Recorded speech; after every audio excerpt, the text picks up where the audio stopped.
Say my name so my powers will become yours. Shazam!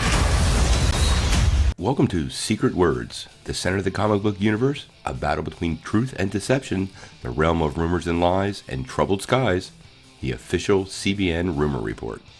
Hey guys, welcome back. It's been a while since we've done one of these, so let's dive right in. Recently, there have been a few test screenings of Shazam, and it turns out the response has been positive. With these test screenings comes the inevitable list of spoilers, and we have a pretty big spoiler report today. There are many plot points here, be warned. Now remember, this is all unconfirmed, but it very well may be true, so if you don't want your movie experience spoiled, now is the time to click away. So let's break these down a little bit.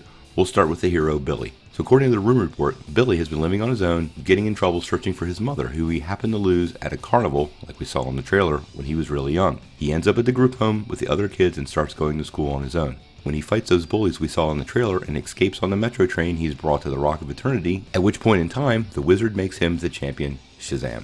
At this point, Billy returns home and asks Freddy to help him with all this superhero stuff, since Freddy is a fan, and the two discover his powers. Then they use his powers to stop various crimes while gaining social media status. In typical fashion, Billy lets his power go to his head, and eventually encounters Dr. Savannah, who wants to steal his powers. Not only does he lose that fight, but Savannah finds out who he is, and he kidnaps the other kids. Billy then faces off with him at the carnival, where Savannah unleashes the 7 deadly sins, and Billy eventually tricks him, steals the wizard's staff, and grants powers to his foster family.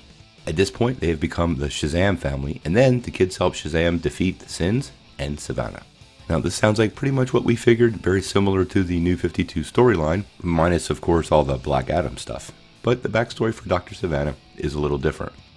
According to this plot leak, there are some major changes to Dr. Savannah. In the movie, he was brought to the Rock of Eternity as a child to see if he was worthy. Obviously he was not, and was corrupted by the 7 deadly sins. In the present day, Savannah is using his father's company, Savannah Industries, to not only search for the Rock of Eternity, but others who have been taken by the wizard to see if they are worthy and also failed. Eventually, Savannah, using the information he's gathered using his father's company, gains access to the Rock of Eternity and releases the 7 deadly sins. There are a few other Easter eggs of interest according to the report.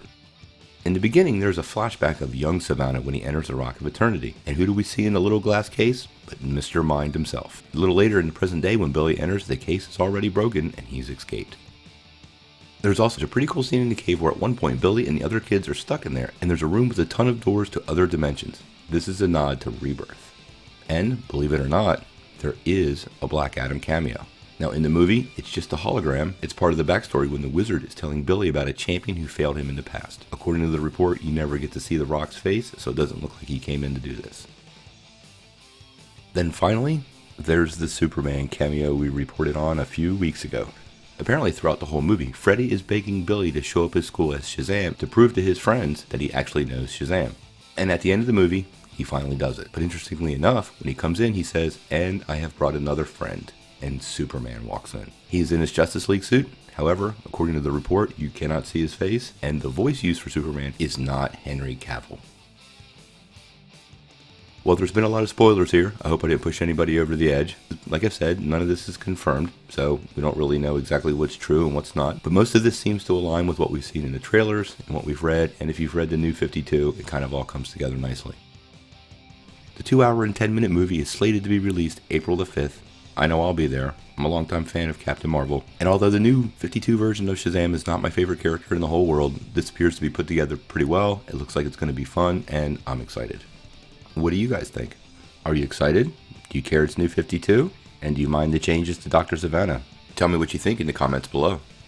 If you like this video, make sure you press like below, click subscribe, and if you don't ring that bell, you won't get any updates. We'll see you tomorrow.